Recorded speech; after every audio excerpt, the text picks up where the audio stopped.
وعلیکم السلام ورحمۃ اللہ وبرکاتہ۔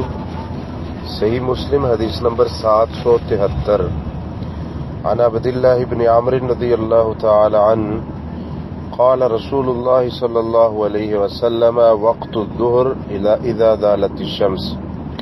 اللہ کے نبی صلی اللہ علیہ وسلم فرماتے ہیں نماز ظہر کا وقت زوال الشمس، جب سورج زائل ہوتا ہے، ڈھلتا ہے، تب سے شروع ہوتا ہے۔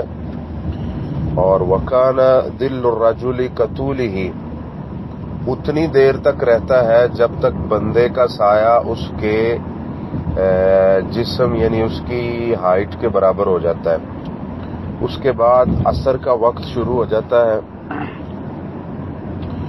اور جب تک سورج چمکتا رہتا ہے صحیح، یعنی وہ مان نہیں پڑتا، تب تک عصر کا وقت رہتا ہے۔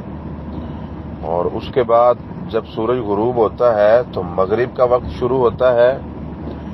تو مغرب کا وقت غروب شفق تک رہتا ہے۔ جس جگہ پہ سورج غروب ہوتا ہے اس جگہ پہ شفق سرخی مائل بادل ہوتے ہیں، جسے شفق بولتے ہیں، یعنی وہ سورج غروب ہونے کے کم از کم 45-50 منٹ بعد تک رہتا ہے۔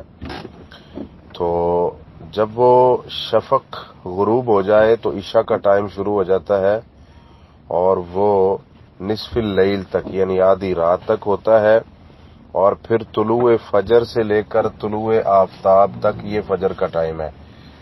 تو یہ نماز کے دونوں اوقات ہیں، اور اللہ کے نبی صلی اللہ علیہ وسلم کی صحیح حدیث صحیح بخاری میں ہے کہ سب سے افضل عمل نماز کو اس کے پہلے ٹائم پہ ادا کرنا ہے۔